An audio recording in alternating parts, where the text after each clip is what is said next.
اللہ تبارک و تعالیٰ کے نام سے شروع جو بڑا مہربان اور نہایت رحم کرنے والا ہے۔ ناظرین محترم، ہم سب جانتے ہیں کہ اس دنیا میں مرد اور عورت کی جنس کے علاوہ ایک تیسری جنس بھی پائی جاتی ہے جسے اردو میں خواجہ سرا ہجڑا جبکہ عربی میں مخنث کہا جاتا ہے۔ خواجہ سرا کیوں پیدا ہوتے ہیں؟ شادی شدہ جوڑے کون سی ایسی غلطیاں کرتے ہیں کہ ان کے ہاں خواجہ سرا پیدا ہو جاتے ہیں؟ اللہ پاک نے انسانوں کو قرآن کریم میں اشرف المخلوقات میں شامل کیا ہے، اس تیسری جنس کو مخاطب کیوں نہیں کیا؟ اور حضور اکرم صلی اللہ تعالیٰ علیہ وسلم کے زمانے میں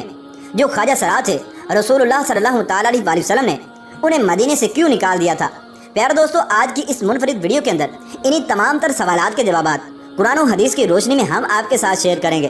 لہٰذا آپ سے ہماری گزارش ہے کہ آپ ہماری اس ویڈیو کو اینڈ تک ملاحظہ فرمائیے۔ پیارے دوستو، سوال یہ پیدا ہوتا ہے کہ قرآن مجید میں اللہ تبارک و تعالیٰ نے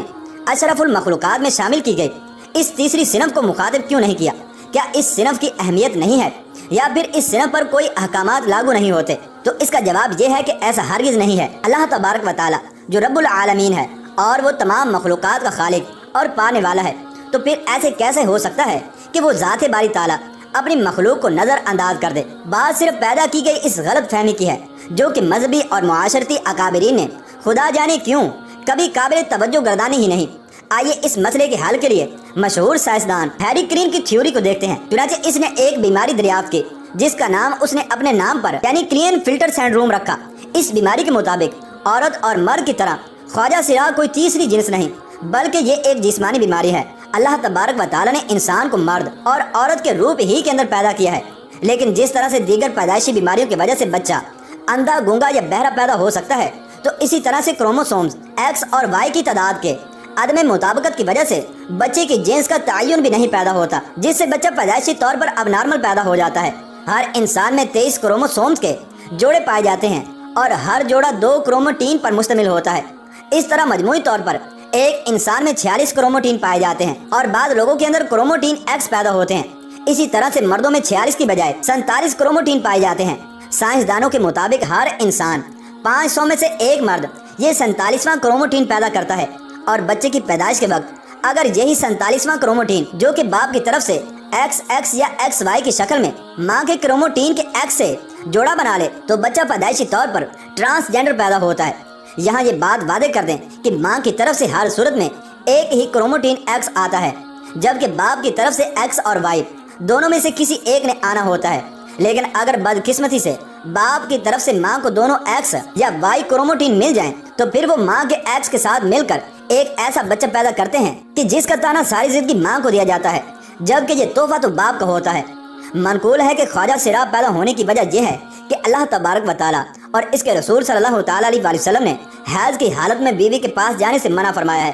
مگر جب آدمی حالت حیض میں اپنی بیوی سے ہم بستری کرتا ہے تو شیطان مرد سے سبقت کر جاتا ہے اور مرد سے پہلے عورت سے جماع کر لیتا ہے، جس کے سبب سے یہ خواجہ سرا اور ہجڑے پیدا ہوتے ہیں۔ چنانچہ قرآن کریم کی سورہ شورى میں اللہ تبارک و تعالیٰ نے اپنی حاکمیت بیان کرتے ہوئے ارشاد فرمایا، اور آسمان و زمین کی بادشاہی اللہ ہی کی ہے، اور وہ پیدا کرتا ہے جو چاہتا ہے، جسے چاہتا ہے بیٹیاں عطا کرتا ہے اور جسے چاہتا ہے بیٹے عطا کرتا ہے، یا انہیں ملا کر بیٹے اور بیٹیاں عطا کرتا ہے، اور جسے چاہتا ہے باندھ کر دیتا ہے۔ یقیناً وہ سب کو جاننے والا اور ہر چیز پر قدرت رکھنے والا ہے۔ رسول اللہ صلی اللہ تعالیٰ علیہ وسلم کے عہد مبارک میں یہ جنس موجود تھے اور وہ عورت نما مرد تھے۔ بعض کے نام بھی ملتے ہیں کہ وہ مائیت، نافع، ابو ماریہ، الجنہ اور معبور جیسے ناموں سے پکارے جاتے تھے۔ یہ لوگ رسول اللہ صلی اللہ تعالیٰ علیہ وسلم کے ساتھ شرائع اسلام ادا کرتے تھے، نماز پڑھتے اور جہاد میں شریک ہوتے اور دیگر امور خیر بھی بجا لاتے تھے۔ رسول اللہ صلی اللہ تعالیٰ علیہ وسلم ان کے متعلق پہلے یہ خیال کرتے تھے کہ یہ بے ضرر مخلوق ہے،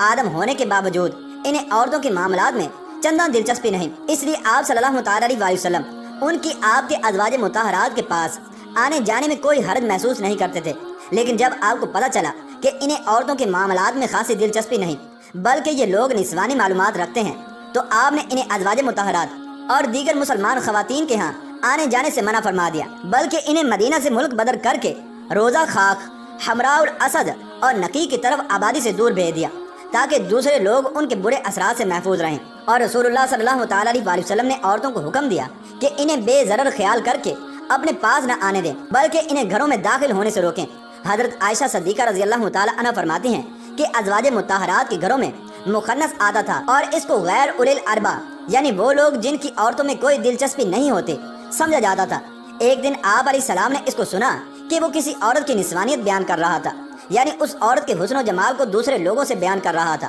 تو آپ صلی اللہ تعالیٰ علیہ وآلہ وسلم نے گھروں میں اس کے داخل ہونے پر پابندی لگا دی، اور ایک روایت میں ہے کہ آپ صلی اللہ تعالیٰ علیہ وآلہ وسلم نے اس کو بیدا مقام کے اندر بھیج دیا۔ پھر مدینہ کے قریب آپ صلی اللہ تعالیٰ علیہ وآلہ وسلم نے فرمایا کہ ایسے لوگ مدینہ کے اندر ہرگز نہ آئیں۔ صحابہ نے عرض کیا یا رسول اللہ صلی اللہ تعالیٰ علیہ وآلہ وسلم، یہ غریب ہیں اور مانگ کر گزارا کرتے ہیں۔ تو آپ صلی اللہ تعالیٰ علیہ وآلہ وسلم نے ہفتے میں ایک دن مدینے آنے کی اجازت دے دی کہ آئیں اور مانگ کر واپس چلے جائیں۔ چنانچہ اسی طرح سے یہ مخنث لوگ حضور اکرم صلی اللہ تعالیٰ علیہ وآلہ وسلم، حضرت ابو بکر صدیق رضی اللہ تعالیٰ عنہ اور حضرت عمر رضی اللہ تعالیٰ عنہ کے دور میں مدینہ شریف سے باہر ہی رہے۔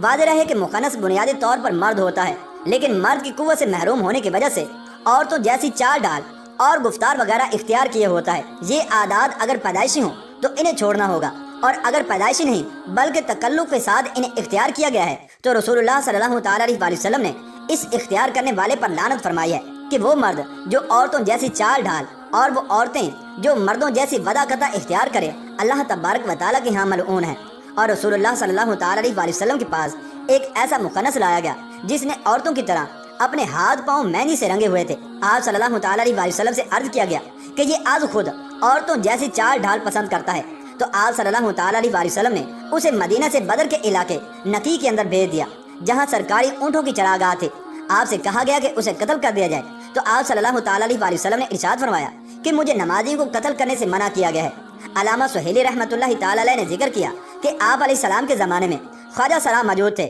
لیکن وہ لوگ بے حیائی کے کاموں کے اندر ملوث نہیں تھے۔ بس ان کی نسوانیت یہ تھی کہ باتوں میں نرمی تھی، یا ہاتھوں پیروں پر مہندی لگا لی، یا عورتوں کی طرح کھیل کود کیا کرتے تھے۔ اللہ تبارک و تعالیٰ سے دعا ہے کہ اللہ تبارک و تعالیٰ ہمیں پوری طرح سے علم دین حاصل کرنے کی توفیق عطا فرمائے، اور پھر اس کے مطابق عمل کرنے کی بھی توفیق عطا فرمائے۔